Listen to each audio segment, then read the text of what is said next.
Ba't kumukulo ng kumukulo dyan ko? Gusto ko nang bumitaw, ngunit ayaw pa ng tiyan mo.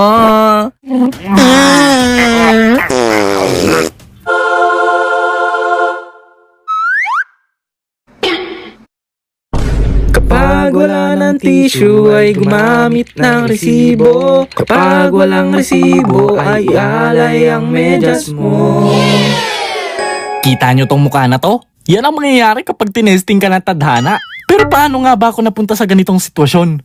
Bago ko yan ikwento, hayaan nyo akong i-promote ang The Ants Underground Kingdom. Alam nyo ba na ang The Ants Underground Kingdom ay kauna-una ang ants and insect simulation strategy mobile game? At isa lang naman to sa mga larong nakalista, hindi sa Noisy, hindi sa May Utang, kundi sa Google Play na may honorable mentions taong 2023 games. Paano ba laruin yan? Listen, look, and learn. Basically, para ka lang mag-aalaga at magpapalakas ng mga langgam at iba pang insekto. Tapos bubuo ka lang ng malupit na troops para mag-invade at mag-upgrade palalo. Meron tong realistic graphics at para ka na talagang nasa totoong lungga ng mga langgam.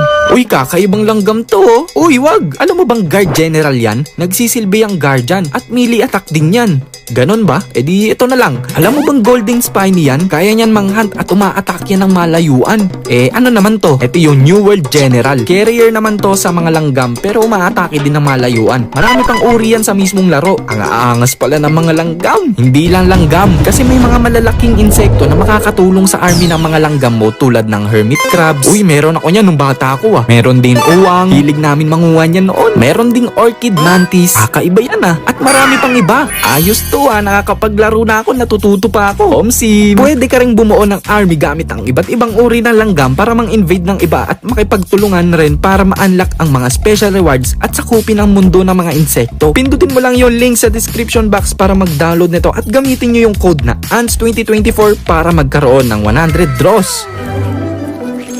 The Ants, download for free. Tuwing kakagaling ko sa sakit, ini-expect ko na yung susunod na mangyayari. Ang magta. Abay, ba't mo naman nilalagyan ng toot? Kasi baka may mga nanonood na nakain, oh. O, ito na. Huwag mo na kasi banggitin yun. Oh, ito na, oh. Yan, oh. Sige na. Main character. So, ito na nga.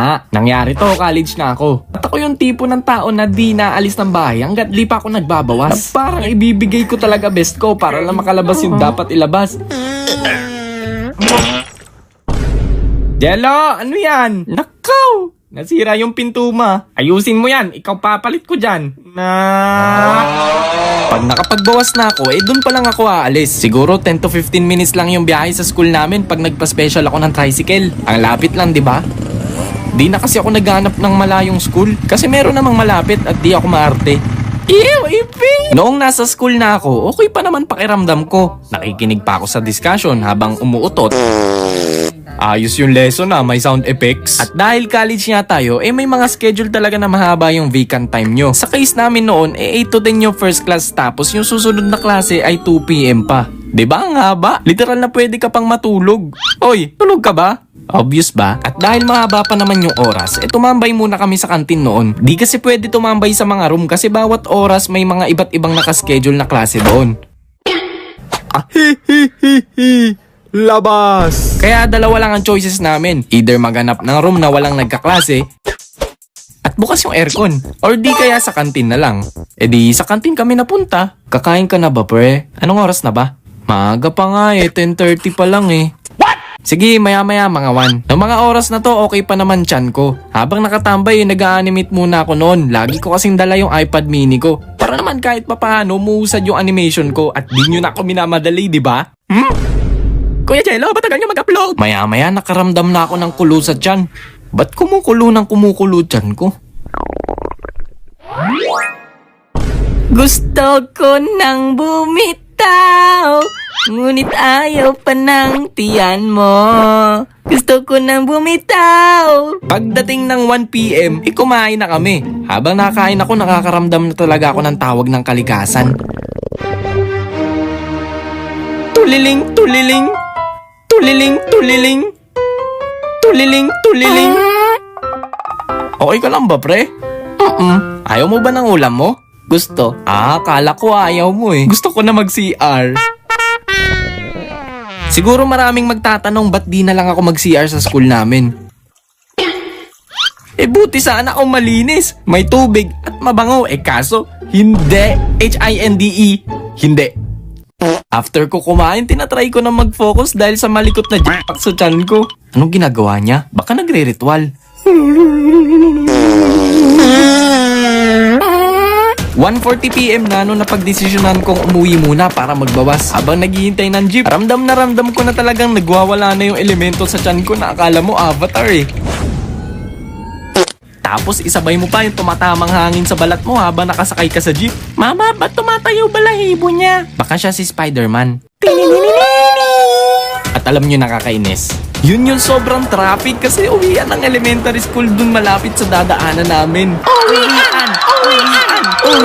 Actually, dalawa yung in-overthink ko. Number 1, baka mapatay na ako sa jeep. At pangalawa, baka malit na ako sa pagbalik. Sa sobrang traffic, hindi ko na talaga kinaya kaya nilakad ko na. Pahinto-hinto nga ako nun eh kasi feeling ko isang maling hakbang lang ilalaglag na. Otek, tricycle! At alam nyo yung mas nakakainis. Dahil uwian ng mga bata, ang haba ng pila sa tricyclean. Yung tipong napapasayaw ka na para lang di bumaba yung igit mo habang nakapila. Oh, kuya, sakay na. Kuya, special, dalin mo ako sa bahay namin as soon as possible. Copy, sir. At habang nakasakay, mas natakot ako kasi naaalog-alog yung tricycle. Do you ever look at someone and wonder what is going on inside their stomach? Oh, let's go! Party people! Pagkabayad ko sa tricycle, binuksan ko agad yung lock ng gate. Halos nanginginig na ako sa sobrang sama ng tiyan ko. Yung tipong gusto mo na lang sirain lahat ng dadaanan mo para lang makapasok. Tapos nung nakita ko yung kubeta, mas lalo kong naramdaman yung elementong gustong kumawala sa loob ko. Kaya naman diretso CR agad ako at wala nang tanggal-tanggal ng bag, sapatos at ID. Talagang tinodo ko na.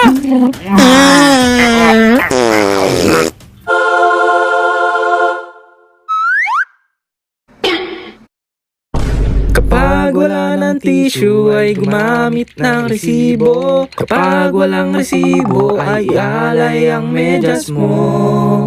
De, joke lang. Siyempre may tubig kami nun. Paalam hanggang sa muli. Oh, success! After nun, ang kalaban ko na lang yung oras kasi nga may pasok pa ako ng 2 PM at time check, 1:55 na yon. Kaya dali-dali ako nagayos at nagpa-special na ulit papuntang school at fortunately, halos magkasunod lang kami ng prof namin dumating sa room. Saan ka galing? Tagal mo ah. Habang kwento panoorin mo na lang ulit sa replay.